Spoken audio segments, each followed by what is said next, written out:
Okay, so today I wanted to talk a little bit about family and then a little bit about living in the now versus most of us live in the past or the future because we're constantly thinking about the past or the future. And then the moment that we are able to create the most, it goes by, right? So I want to talk about family first. And there's lots of stuff going on now. And as far as shootings and all that kind of stuff. And I think first off we need to reconsider what we call family, right? Because as I look back, 1 out of 10 people shoot their family members, right? Or 1 out of 20, or 1 out of 50. So I think and I look back at the way I was brought up. My brought up, see, we used to call it, the way I was brought up. And they used to say, a family, the village raises the child, right? And that's the way it was for me. Because if I did something at home, I got in trouble. We called it, we got whooped back then. And if I did something at school, we got whooped. And if I did something on the way, somebody told my mom, and the same thing happened, right? So in essence, the whole country or my whole neighborhood I grew up in Bernal Hill, everybody raised me, right? And so I don't know that we have that anymore, right? I don't even know if we even know the neighbor. So we always say we want to fix world hunger and all that. Yeah, we don't even know our neighbor. So I think we got to start as a family.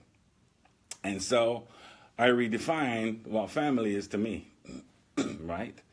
I have my family, I call them my Belgian family in Barbados, my blood family. I went to school with a bunch of friends. Some of them were where I'm from, some of them weren't. That's my family. If they should call me right now, we can talk. And I have some of them I haven't talked to in years. We can still talk, right? That's my family. I worked at MCI for 13 years. That's my MCI family, right? I bowled with some of my friends. I worked there for probably 15, 20 years. That's my family, right? I work for HomeAway or BedAndBreakfast.com now. That's my family. So we have to redefine what we call family. And then once we start doing that, then that will cross borders. Because a lot of my family is not even from here, right? So if they're my family, then their family is my family, right? That works for me. Okay, I have 2 sons, and my son has a brother. That's my son too. Even though it's not by blood, that's my son. Whatever I say to one son, I say to the other one, right? And so is my other son. He has a brother. I treat them like my sons, right? And I also have daughters, not by blood, but by marriage. And they're my daughters.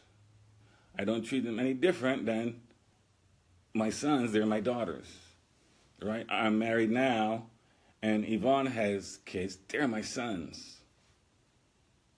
I never understood stepson, or this is my 10th cousin.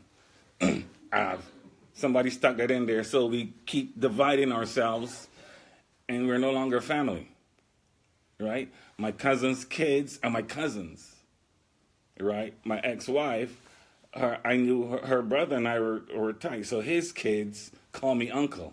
He passed away. His kids call me uncle. And so we have to redefine what we call family. Absolutely. And then again, it's going to cross borders. We are always on the internet, and you talk to people, you got to treat them like family. And then at some point, we won't go and bomb our family just because they're around the world. But it has to start with us right now as a person, and you redefine what your family is and how you treat them. I'm different. Like, my mother passed away, but when I look at women, I treat them as if they were my mother. Every single one of them. When I look at people, that's what I look at. If I won't say it to my mother, I will not say it to you. So I have this extended family. And I think that's how we need to start looking at family. And then all these other things will magically disappear. Right? Where other people are killing other people. Those will gently go away. There are some people that fight those things. And I'm not here to say that's good or bad. I'm just here to say if you treat them like family, those things will seldom happen. Okay, so to me, family is important. Somebody saying, I had this happen on Facebook. I said, Mom is sick, and a friend of mine said, "Oh, is your mom living here now?" Because she knew my mom lived in New York. But Yvonne's mom is my mom, right? So that's the energy I want to share as family. Right? This is my church family. Right? So wherever I look, I have family. And so whatever is good for me, if I say it, I hope it's good for you. Okay? And so family is one thing, a good thing. And then my family even goes even further than that. Because I talk about spiritual things. Every time my mouth opens, that's what comes out. And so I also have a galactic family. Right? Everybody know what that means? I have a galactic family. That means I have family that doesn't live on the earth or on top like we do. Right? So I call them my brothers or my sisters or whatever. And so when I go into meditation or whatever, then I connect to my spirit or my galactic family. At some point, that is me on some other level, whether it's me in the future or me in the past. So it's all my family. So again, you have to redefine what you call family. So when your family shows up, then we're not going to be like, let's shoot them because we don't know who they are. It's like, okay, that's my family. How are you doing? Where are you from? How can I help you? Right? Because we don't do that now. If there's something we don't understand, what we do? Let's shoot it, and we're going to tear it apart and see what's in it and try to figure it out. That's what we do. We don't know what it is, so we just want to tear it up. And so again, you got to expand what you think family is. Right? If you start, I talked about DNA a few times. If you start dealing with 12-strand DNA, you'll realize that in your body, on different levels, you're connected to your spirit family.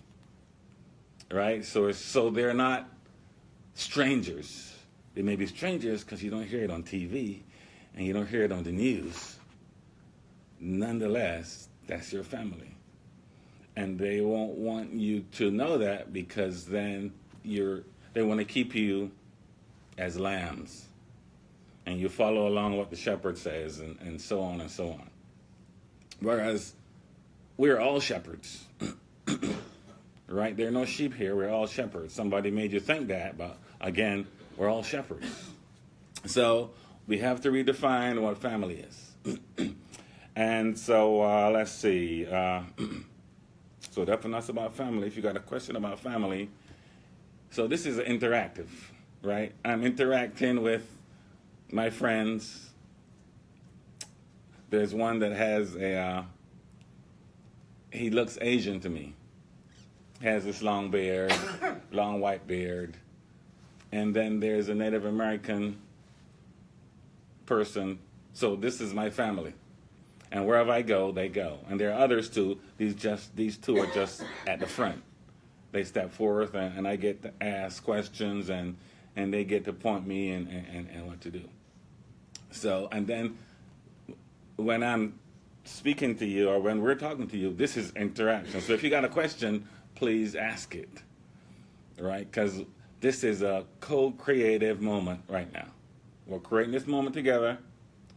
Pretty much it never happened before. It won't happen again. It'll be gone. So if something you don't understand, speak up and we'll deal with it. Okay? All right, so family. And then the next thing I want to talk about is we always talk about we want to live in the now. We want to live in the now, like right now.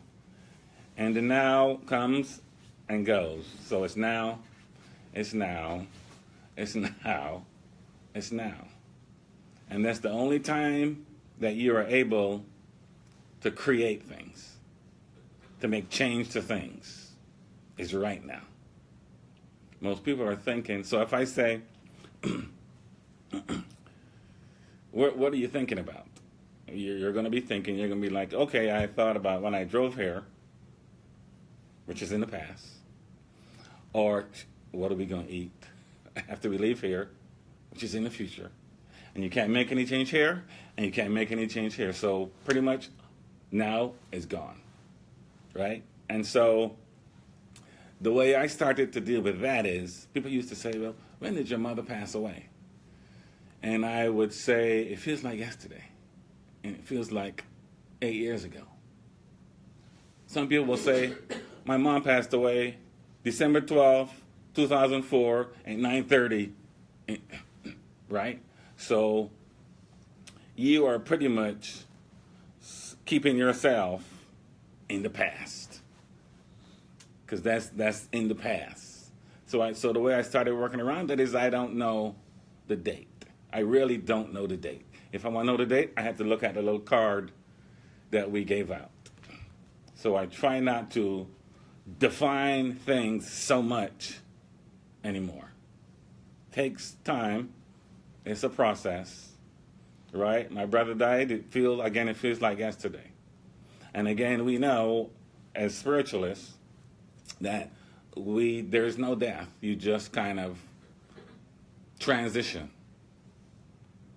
You go from one form to another, right? I always equate that to ice, water, and steam, just a transition. And so that's all that is. And so the water is still there in a different form, and nothing goes away. And so all these people that cross over or transition, they're just in a different form close by.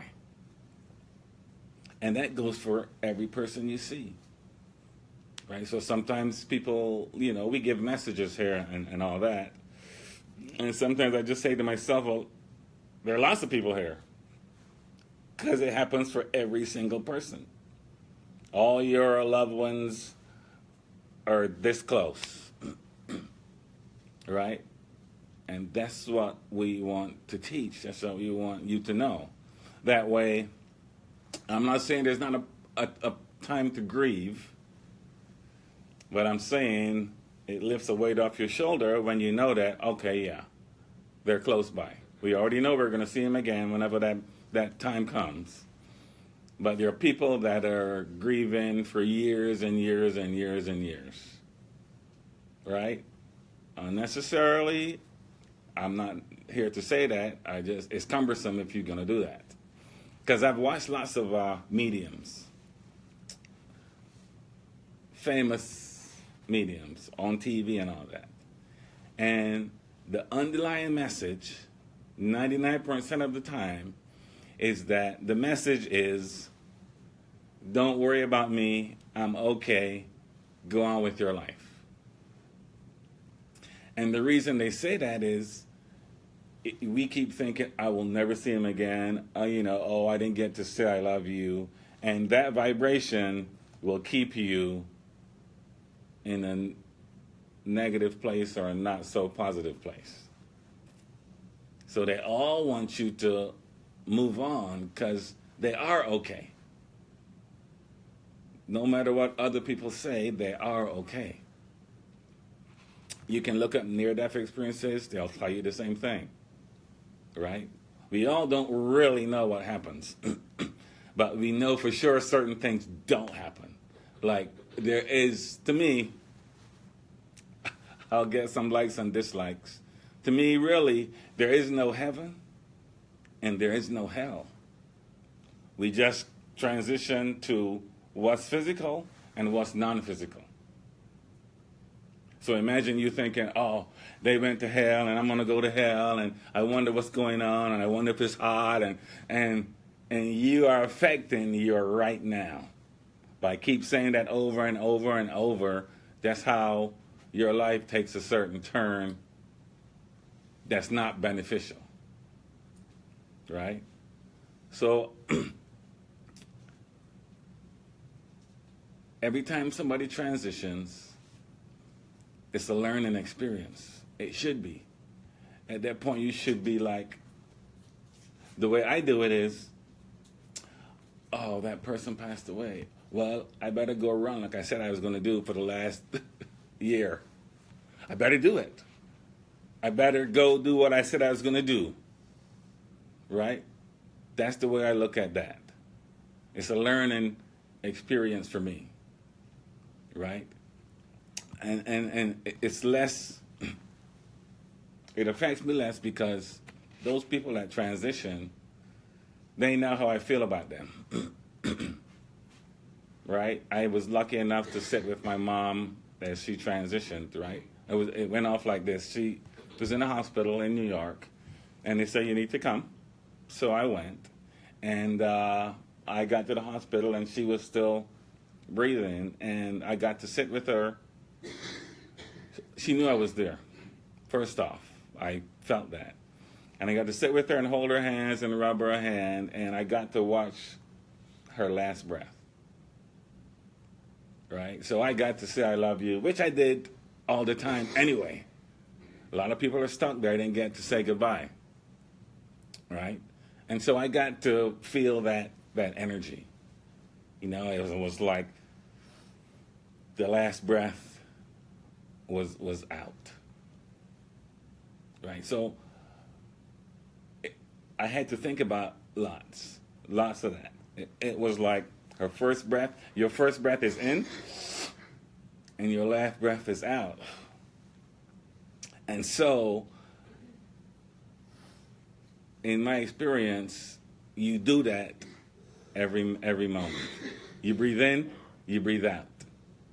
So you get a chance to start over every single moment. Every single breath. You breathe in, you breathe out. Could be your last. You breathe in, you breathe out. So you got to live like today is the last day. That will help you live like right now. I'm not saying the other way isn't good or bad. I'm saying when you want to make positive change right now, you got to do it right now. And no matter what the event is happening, you gotta, the way you think about it affects you right now, right? There's they call it your co-creative consciousness. This is where you create your stuff. And so my task is to, if I cry, it's this energy that comes through. Sometimes you don't, it's like, oh man, I want to go there. But I can't go there, I'm here. So now is the most important time. So you have this co-creative consciousness as a human being, as a mind-body complex, mind-body-soul complex. We all talk about mind, we talk about body, we are really just getting into the soul piece. And so you have this energy, let's say it's, we think our energy is 1,000-fold, right? In truth, your energy is 1 trillion times fold. We just don't think so, but it is. And there are some people that know so.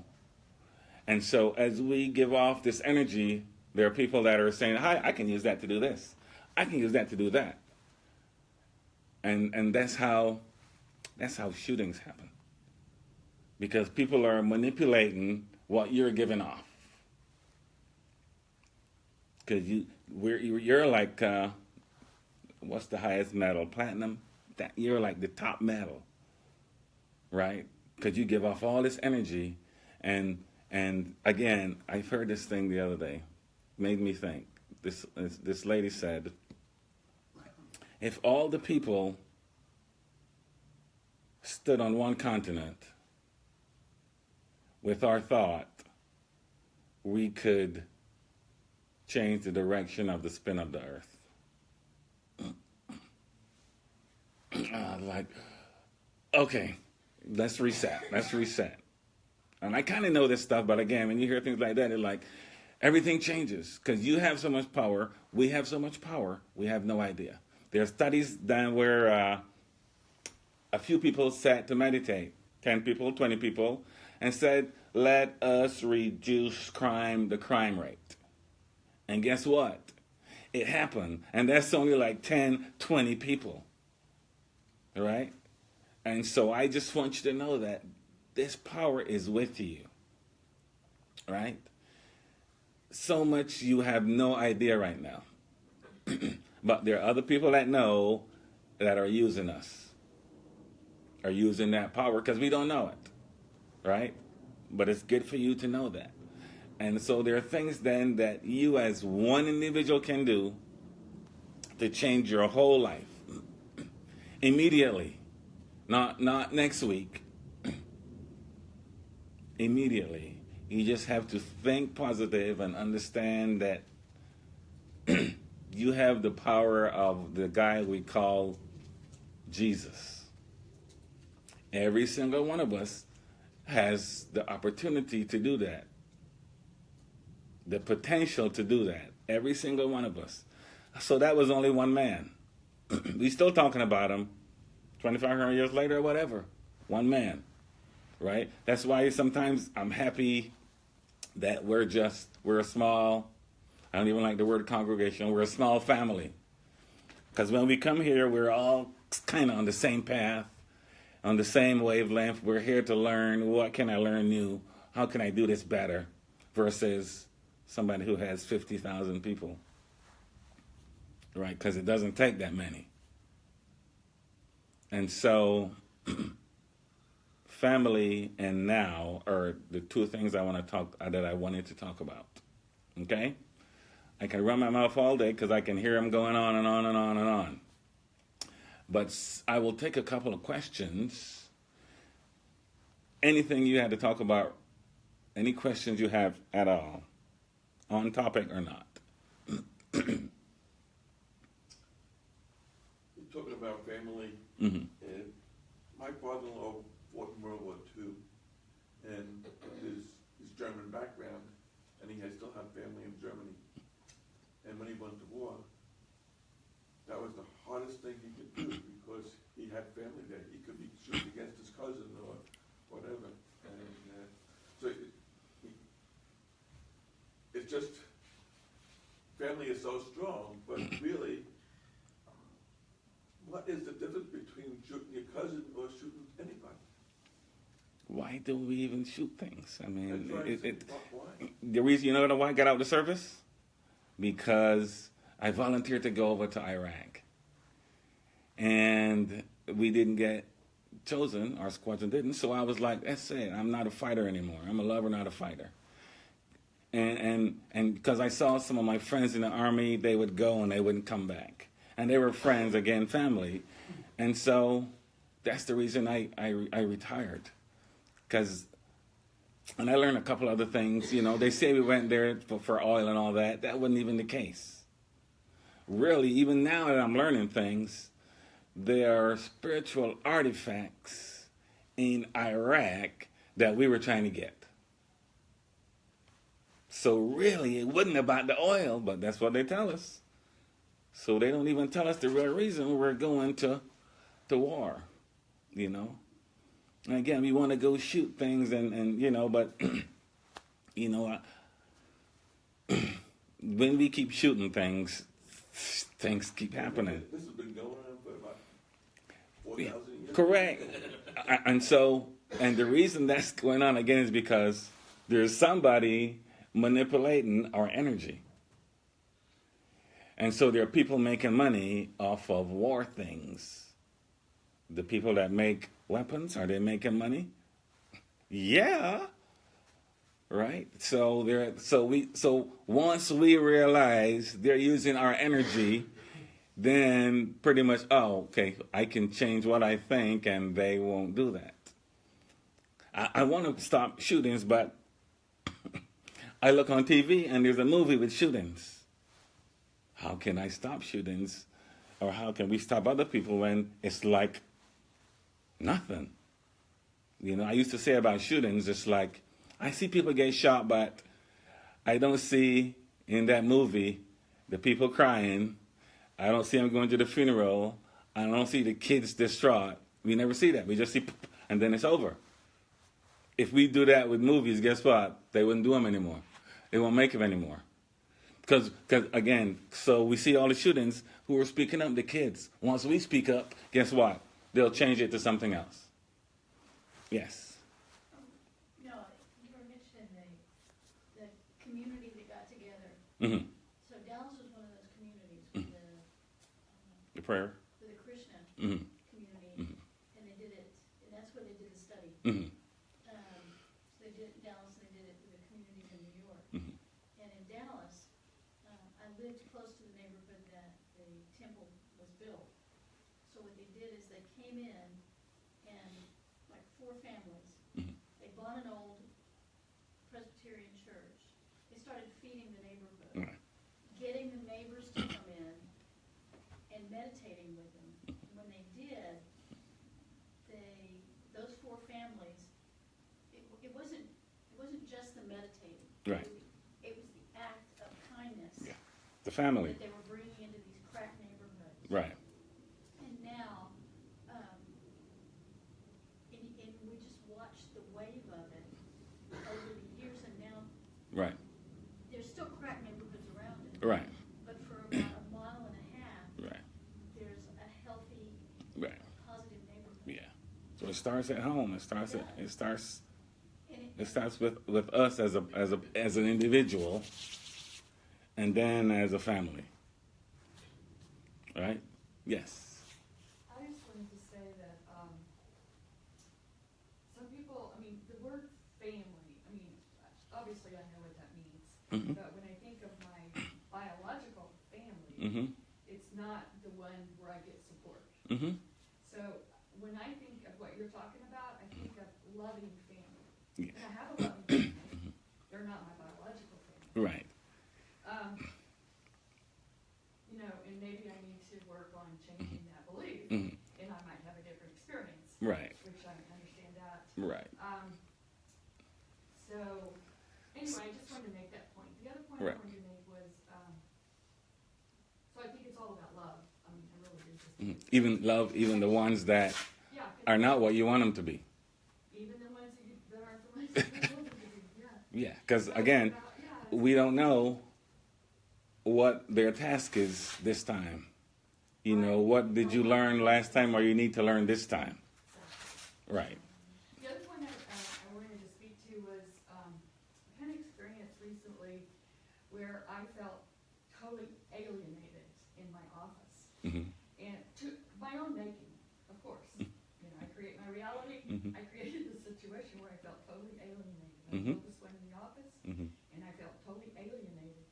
And it dawned on me, it's like, oh my God, this is what those shooters must feel like in that moment. And I had more compassion for them. Right. Shooter. Right.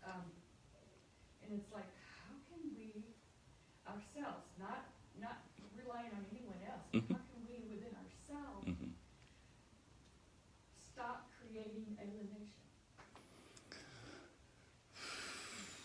I mean, so in our family, Yvonne works with children with disabilities. I hate to use that word. And those are the smartest kids ever. But that's not the idea we have of them. Almost like, so you have 1 foot less, so you're lesser than I am. Or you stutter, so you're less than I am. You know, or there's a person who thinks they were a cat being in a different life, and they can remember that and write about it, yet we think they are less than what we are. Those children with disabilities, their brain works better than ours. Haven't figured it out yet, but it's wired. It's like Daniel. His lack of focus is amazing, right? So he focuses so much. I said, Daniel, take out the garbage. He'll take out the garbage and forget to put the bag back in. It's like so focused. If I could be that focused on stuff, everything will be done right away. But we don't think that way. We think there's something wrong with them. But those kids they can do math, you know, they can connect spiritually, you know. So I'm doing some research on that brain type or what, you know. But those are the kids that we need to look at. It's being forced on us now, right? Because everybody keeps saying, put them under this blanket. You know, they were harassed and all that, and you know, that mental health wasn't the best. They're forcing us to look at it now, whereas we should just look at it. I read this thing about Russia where if your kid is disabled, you send them to an orphanage. Like, what? We don't send them to an orphanage, but we think different about them, you know, and kids treat them different. And if kids treat them different, then their parents are treating them different. Because the kids watch what we do. And they do what we do. Right? So a lot of this stuff kind of starts at home. You know, and really, even with all the stuff going on, you can be alienated in your space and create happiness, and then it just goes out. The law of resonance, I think it is, where there's 2 guitars. One is over here, one is over here. You pick a note on one, and the other one rings. So that vibration carries, right? So you can be in your space by yourself on your own and make change, and it affects everyone. But we don't start at home. We're like, let me go fix that dude over there and that dude over there, right? So we just got to start at home, and all the other stuff, you know, it's like we don't have to fix it almost. If we fix ourselves, everything works then, right? Well, thank you. Okay, I'm feeling them pulling away. Everybody satisfied? Thank you.